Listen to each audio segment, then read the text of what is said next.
ରାମୁ ନାମକ ଜଣେ ଯୁବକ ନଦୀ କୂଳରେ ଏକ ଛୋଟ ଗାଁରେ ବାସ କରୁଥିଲେ। ସେ ଦିନ ରାତି କଠିନ ପରିଶ୍ରମ କରୁଥିଲା, କିନ୍ତୁ ଦାରିଦ୍ର୍ୟତା ତାକୁ ଛାଡୁ ନଥିଲା। ସେ ତ ନିଜ କ୍ଷେତରେ କାମ କରୁଥିଲା, ବେଳେ ବେଳେ ସେ ଗାଁରେ ଛୋଟ ଛୋଟ କାମ କରି ନିଜର ପେଟ ପୂରଣ କରୁଥିଲା, ଯେମିତିକି ତା ଭାଗ୍ୟ ତା ଉପରେ ରାଗିଥିଲା।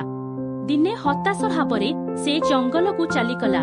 ଚାଲିବା ବେଳେ ସେ ଏକ ଗଛ ମୂଳରେ ଜଣେ ବାବାଙ୍କୁ ତପସ୍ୟା କରିବାର ଦେଖିଲା, ଯିଏ ଧ୍ୟାନମଗ୍ନରେ ବସିଥିଲେ। ରାମୁ ତାଙ୍କ ପାଦ ତଳେ ପଡ଼ିଗଲା ଆଉ ତାର ସବୁ ଦୁଃଖ ଜଣେଇଲା। ବାବା ହସି କହିଲେ, ପୁତ୍ର, ଯେଉଁମାନେ ପ୍ରକୃତ ହୃଦୟ ସହିତ କଠିନ ପରିଶ୍ରମ କରନ୍ତି ସେମାନେ ଦିନେ ଫଳ ପାଇଥାନ୍ତି। ତୁମେ ବି କଠିନ ପରିଶ୍ରମ କର, ତୁମେ ନିଶ୍ଚିତ ଭାବରେ ସଫଳତା ପାଇବ। ରାମୁ ବାବାଙ୍କ ପାଦକୁ ସ୍ପର୍ଶ କରି ଘରକୁ ଫେରିଗଲା। ପରଦିନ ସେ ଗାଁର ଏକ ଛୋଟ ଦୋକାନ ଖୋଲିଲା। ପ୍ରଥମ ଦିନରେ କେବଳ ଅଳ୍ପ କିଛି ଗ୍ରାହକ ଆସୁଥିଲେ, କିନ୍ତୁ ଧୀରେ ଧୀରେ ଦୋକାନ ଏବଂ କଠିନ ପରିଶ୍ରମ ହେତୁ ଦୋକାନ ଭଲରେ ଚାଲିଲା।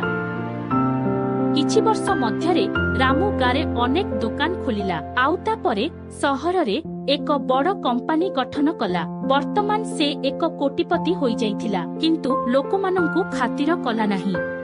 ନିଜ ପୁରୁଣା ଦିନକୁ ଭୁଲିଗଲା।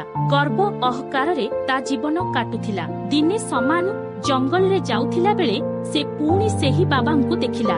ବାବା ଜଣକ ହସି ଦେଇ କହିଲେ, ପୁଅ, ମୁଁ ତୁମକୁ ଚେତାବନୀ ଦେଇଥିଲି। ଯଦି ଜଣେ ବ୍ୟକ୍ତି କଠିନ ପରିଶ୍ରମ ଓ ସଚ୍ଚୋଟତା ଛାଡ଼ନ୍ତି, ତେବେ ତାଙ୍କର ସର୍ବନାଶ ନିଶ୍ଚିତ ଘଟିବ।